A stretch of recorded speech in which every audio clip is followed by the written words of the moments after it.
So what is social networking? Take a look at Facebook. Formed in 2004, this site now has over 1 billion active users every month. And Twitter, formed in 2006. These are the two major kings of the social networks. Think about your friend's birthday. What would you do for your friend's birthday? Me personally, I'd write on their wall. But how has this changed the world? Let's look at the facts. Before a time when Facebook was around, traditionally you would say happy birthday by sending a card. That card would cost anything from 50p to, well, any amount. With the ease of simply writing happy birthday to your friend or family member through your Facebook account, there is now no need to go to the shops and spend money on these type of cards. This is one of the main contributors to the slow demise of card shops on the nation's high streets. The success of President Obama's campaign back in 2008 was almost purely driven by the social networks. His advisor, Chris Hughes, was there to support him as his technology advisor with his decision making with this new medium. The outcome of the election could have been so much different without him. Let's look at teenagers today. How are their lives different as opposed to somebody who was a teenager 65 years ago?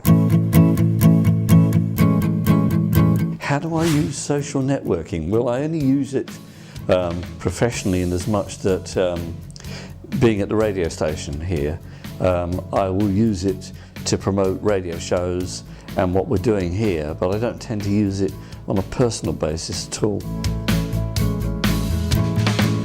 In days gone by, there was no social networking, so it's difficult to compare. I think in those days we were just doing it in the real world and actually talking to one another face to face rather than communicating through this machine that sits there. And people have a habit, I think, nowadays of talking through those machines almost 24 hours a day. They've got mobile phones switched on all the time, talking to friends. And I think in a way that is difficult because it means they can't ever get away from people. I'm not sure that there is a definitive answer as to whether the benefits outweigh the disadvantages, because I'm not sure that it's been going long enough for people to identify what all the things are that might be wrong with it compared with how it was before. I personally think that I probably had a better experience not growing up with all of this networking, but then I'm not living today, and therefore for me to say that doesn't necessarily follow that anybody of my age, or anybody of the age that I would have been then would agree with me. They probably wouldn't. It's a totally different world. So we've taken a look at Facebook in depth, but what about the other major social network, Twitter? It works in a similar way, but there are some differences. The major one being that you've only got 140 characters to deliver your message. Maybe you want to confess your love to Justin Bieber, or maybe ask a radio station to play your favourite Robbie Williams track. Whatever you do, you've only got 140 characters. There's also some strange things going on Twitter. Jimmy Kimmel Live had a brilliant TV show where he looked at the strange tweets that celebrities have received.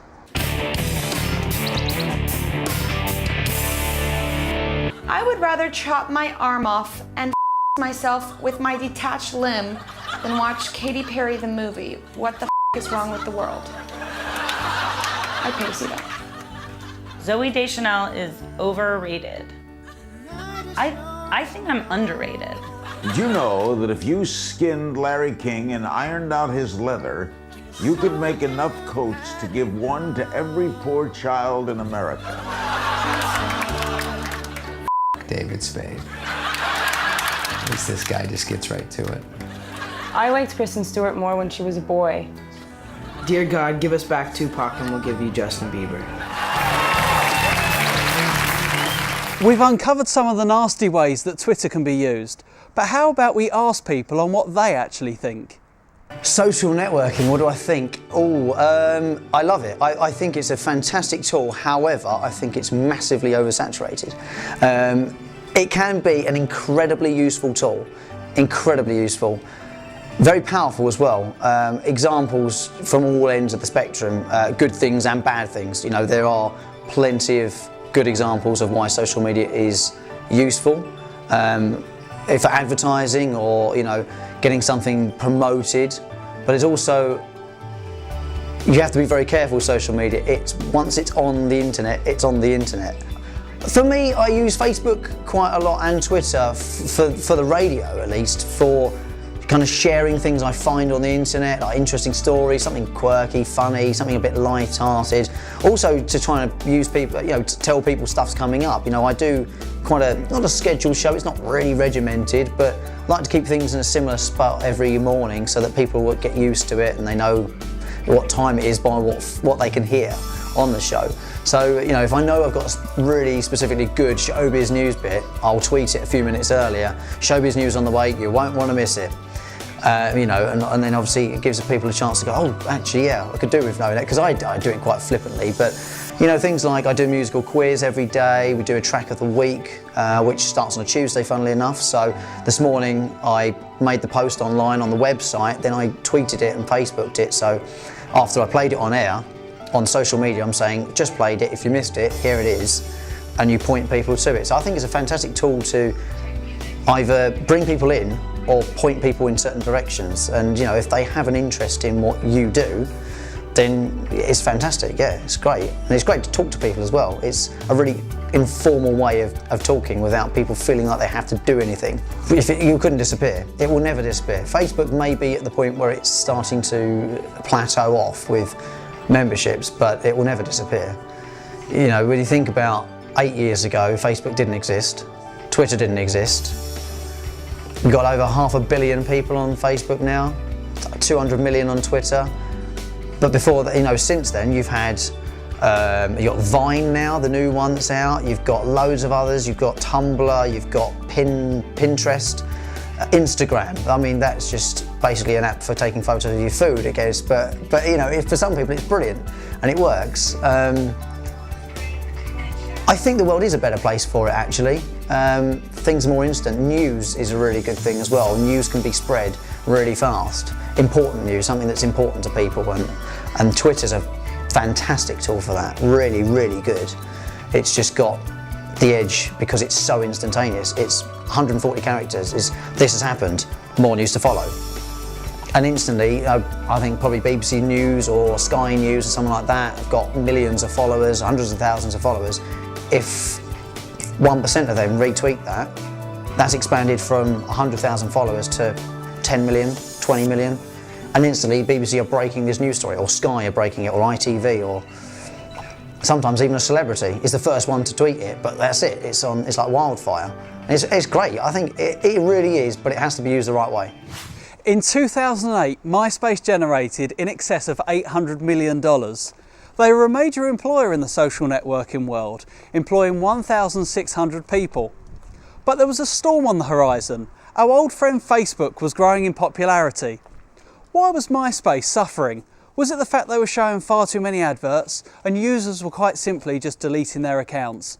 Whatever the reason, on the 19th of April 2008, Facebook took over the social networking world. Let's look at the facts. As of 2011, there are 5 million active Facebook users. That's 1 in every 13 people on Earth. 48% of 18 to 34-year-olds check Facebook right when they wake up. The 35 plus demographic now represents more than 30% of the entire user base. Did you know there are 206.2 million internet users in the US? That means 71.2% of the US web audience is on Facebook. 57% of people talk more online than they do in real life. 48% of young Americans said they found out about news through Facebook. A record-breaking 750 million photos were uploaded to Facebook over the New Year's weekend. Let's take a look at what happens every 20 minutes, right here on Facebook. 1 million links shared. 1,484,000 event invites. 1,323,000 tagged photos, 1,851,000 status updates, over 1,972,000 individual friend requests are accepted. There's over 2,716,000 photos uploaded. There's 2,716,000 messages sent and over 10 million comments made, along with 1,587,000 wall posts. So there we go, Facebook, the world's leading social networking site. Benefits some people, but affects other people in so many other ways. What will take over from Facebook? Only time will tell.